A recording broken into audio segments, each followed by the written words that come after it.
Hey there, it's Phoebe from Quilted Pig. Today I am working on a raw edge applique quilt and I'm doing it on my Longarm machine, and so I thought I'd share with you guys how I do that. Now the pattern that I'm using is called French Rosebuds, and I'm going to try turning off the light on my machine. It makes a weird shadow. French Rosebuds, and I have pieced all of the pieces together. I came in and I stabilized all the borders and the sashing with just the little wavy stitches. On the borders I did a stitch in the ditch, and then I started in on stitching down the roses. Now the way the pattern calls for it is to stitch these down first and then you come back in and quilt it, and I see people all the time on different quilting forums that I'm on say, oh my goodness, how do I quilt this? What do I do with it? Because the stitching is already there in the middle. So I thought, I've done raw edge applique on my Longarm machine before, so why not just do it like that? So you can see if I back out a little bit that I've pieced all the squares and the sashing and everything, and then I'm just using the applique with the Longarm to do that. So I've done the first row, and you can see that I've placed the leaves a little differently in each one, just made them a little something different for each one. And then I have got my next section here, and I've got it laid out and ready to go, but I do need to advance the quilt. So I'm going to set you aside for just a second. I'll get the quilt advanced, and then I will be right back to show you how I do this. Thanks for watching. Okay, so we are back here at the quilt, and as I just discussed, I went ahead and advanced the quilt so that we've got the area that we want to work in right in the middle of our workspace, and I've lined up my next couple of pieces. Now, what these flowers are composed of is 4 layers that you have to individually cut out, which is super fun. And they stack together, and then the pattern calls for 2 leaves per flower. And I went ahead and cut some extra leaves because I thought, well, maybe I'll do 3 on some of them, but I haven't decided about that yet. But I have decided that I'm alternating my flowers with the leaves like this, or as you might have seen when I kind of did the overview, some of the leaves a little further apart. So let's turn on the overhead camera and let you take a look. So the plan is this. I'm going to go around and do a stitch in the ditch around the block, and then I will use the leaf overlapping the portion right there as my place to jump into the flower, and then basically stitch behind the leaf, and I'll show you how I'm going to do that. Then I will stitch the big part of the flower, then concentrically go down to the smaller portions, and we're going to be on this pink flower. So let's get started, and I'll show you how I do it. I am using a Superior lava thread in lanai color. So let's get started. Now, as I had that laid out, I had the leaves right here. Oh, I forgot I wanted to turn on the overhead camera for you guys. Okay, so in order to get started, like I said, I've laid the leaves out over here, and I do have the light kind of turned off or down on my machine so that it doesn't make the weird shadow. You get too much glare that way. It is easier to sew if you have it on. And I just kind of lay the flower out like I want it. Now it's going to move around a little bit as I stitch. Just going to go ahead and let that be. This is a very free-form, friendly kind of thing. Now, like I said, we're going to jump into the square and hide those stitches behind the leaves. So I do have a stop-start for every square, but it's just the one. So as I've got this kind of laid out, I will take the leaves and fold them back, give myself that general idea, and just pin it. So that just kind of holds it out of the way so I can get started on this. So I will pull up my bobbin thread with a single stitch. And I'm not going to use the rulers.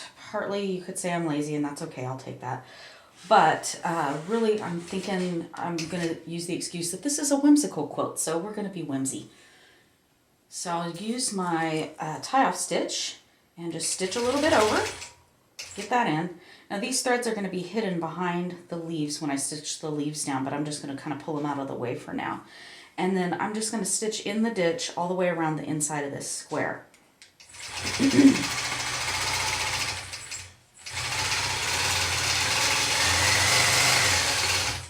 And so of course the very first line that I did for you guys is not straight, but this one is, so we'll keep going.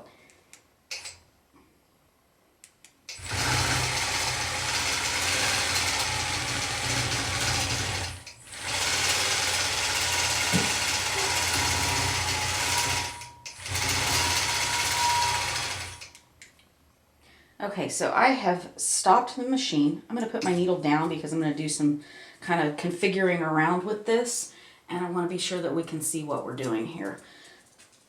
I'm going to take the pin out of those sleeves. I'm going to pull these threads out of the way, and I'm going to go ahead and trim them, but I'm going to leave it tucked in down here where the leaves will cover it up, and that just gives it an extra little tail there. So I need to get my stitching in close enough to where it will be underneath the flower, but I can put it on top of the leaf.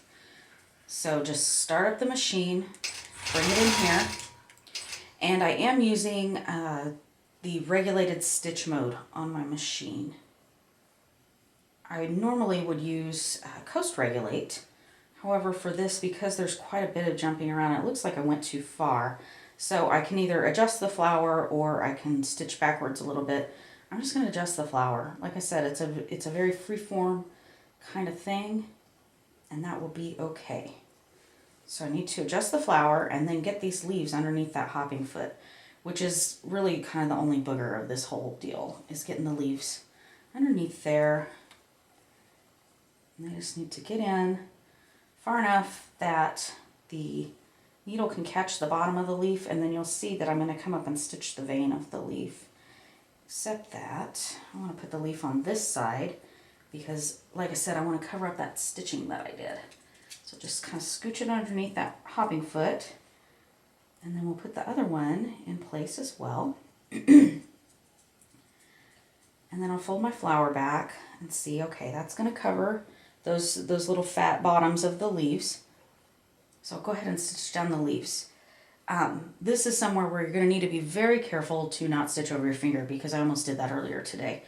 So again, the color that I'm using is called Lanai, and it's a very light variegated yellow. I chose it because I think that it will blend well not only with the background, which is also my backing fabric, but it also blends well with these other light pastels that we're using. So I'm going to come over here, get into the leaf, come up, give myself a little center vein, stitch over here to this other leaf, give myself a center vein. And you could do that as a straight where you back stitch down the same piece, or you could do it like I did and do it kind of open, or you could get real close to the edge like we're going to do on the flower. I kind of like the dimensional aspect of this. Hopefully you can see this on at least one of the cameras we've got going on here. But I like that dimensional aspect, and so that's what I want to keep. So at this point, I did put my needle down, mostly out of habit. I'm going to put it back up, and then I'm going to tuck that flower up in there too, just like I did the leaves. And maybe I need to make a stitch back or two, just to get the flower kind of centered in the square.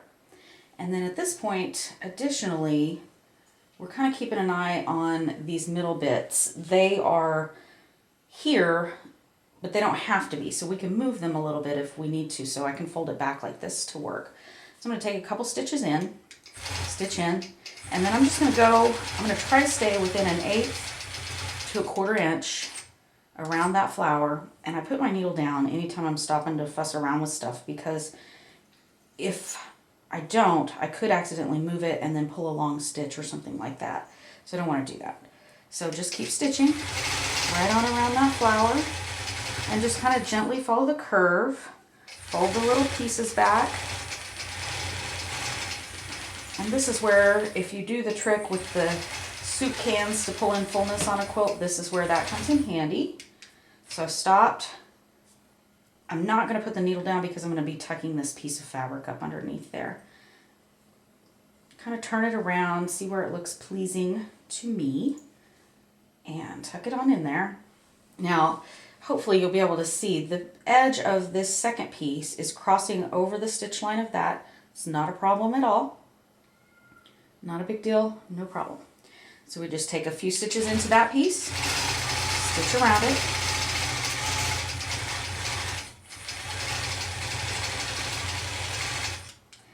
Now I do want to stay far enough from the edge, this got pretty close here, but I want to stay far enough from the edge that when it does ravel and make that crinkly look, that it doesn't unravel and make a hole in my quilt.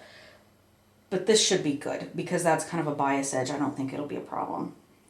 So again, I'm just pulling back the layers that are above just to kind of stitch around. Having that automatic regulator is nice because it's you see that when it scooched forward because I didn't put the needle down. And then you just put the next piece down. And that kind of makes it the same shape as that one, which I'm not really looking to do. I want it to be more whimsical and fun.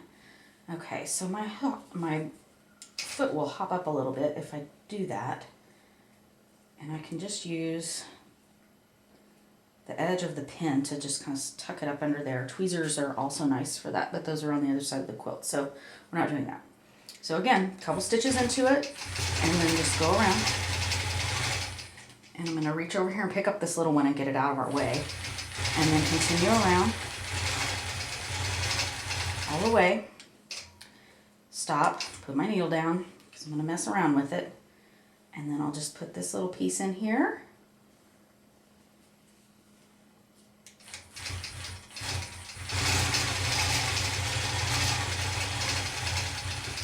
And then stitched.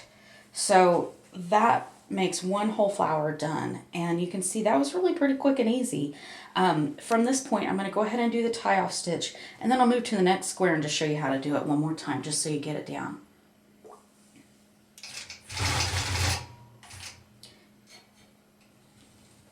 Okay, so I did the tie-off stitch, pull up a single stitch so I can pull up my bobbin. Oops. Pull those out a little ways, and I'll come back in with a hand needle and tuck these in later. But you can see how that worked. So let's move on to the blue square. I have the pieces laid out for it as well. So I have the 4 center pieces for the flower. Oopsie, one of those center pieces got over there with the leaves. I'm going to lay that down, and then I want to kind of split the leaves up on this one. So maybe a leaf over here, and then a leaf over here. And this leaf will stay entirely within the background. So we're going to want to start stop for the stitch in the ditch to be up here where it's going to be covered by that leaf. So we fold that back. I'm just going to give it a pin again. Get over here, pull up my thread. I always like to take a single stitch even before I do the tie-off stitch, just because I feel like it makes it a little more secure. Do the tie-off stitch, which does a series of really short little baby stitches, and then I'll just keep going.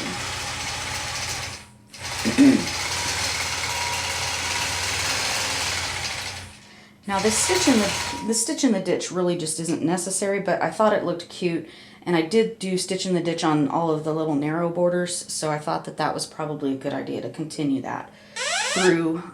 Oh, it didn't like me not moving and talking about it. I thought it would be a good idea to continue that through in this middle portion too.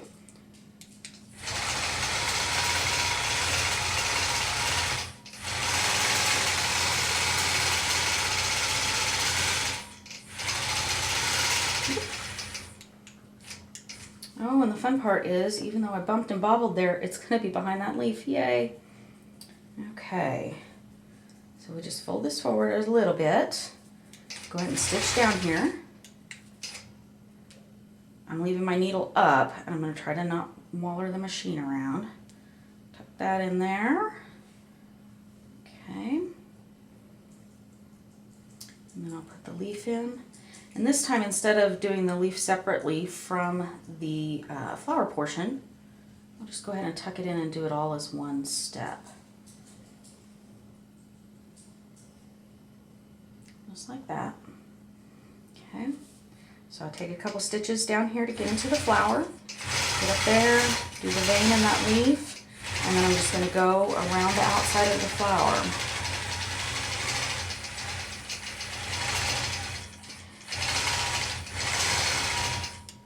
Now, as I got down to this leaf, I went out and did the vein for it as well. And then I'll just continue on my way.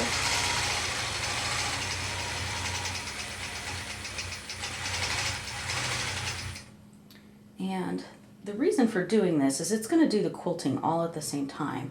So even though I did have to go in and, you know, do the stitch in the ditch and the slashing stitches and everything like that, even though I did that, this part here will be quilted, and so I don't have to do any kind of extra quilting within those squares.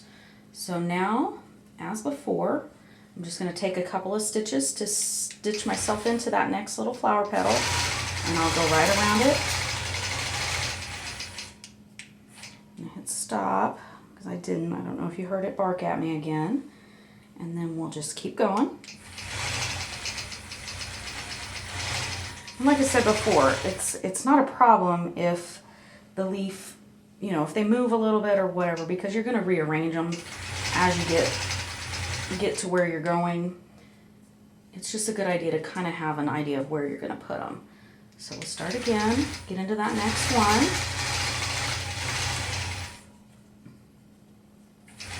I'm going to pull off that little one just because it's so close to the edge. Got that one. And then we'll come in here to this center one. Now on this one, my yellow stitches kind of stick out a little bit. I don't know if you'll be able to see it. I can see it in person. Get right into the middle of it. And just right around that edge again.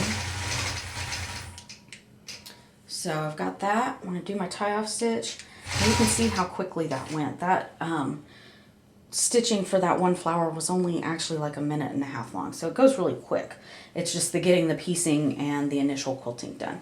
So I'm going to go ahead and cut this off, and then I'll show you just a close-up look again of what we've got going on here so that you can see how easy it is to do applique with your Longarm machine. Now this is raw edge applique obviously, but you can see how easy that is to do, and there are a lot of fun ways you can use that in different projects, not just in this type of pattern. See that? Look at all that texture. Now when I wash this, that will fluff up a little bit, and I've got an 80-20 cotton batting on here, so that will also give us a little crinkle and puff, and that should be really cute when it's done. So thank you again for watching. I'd love it if you subscribe to my channel. I hope you're having a good day. And if you have any questions, be sure and leave them below, and I will be happy to answer to the best of my ability. And give something like this a try. It's fun, it's easy. It gives you a fun way to use your Longarm for more than just regular basic Longarm quilting. Thanks again for watching. Bye now.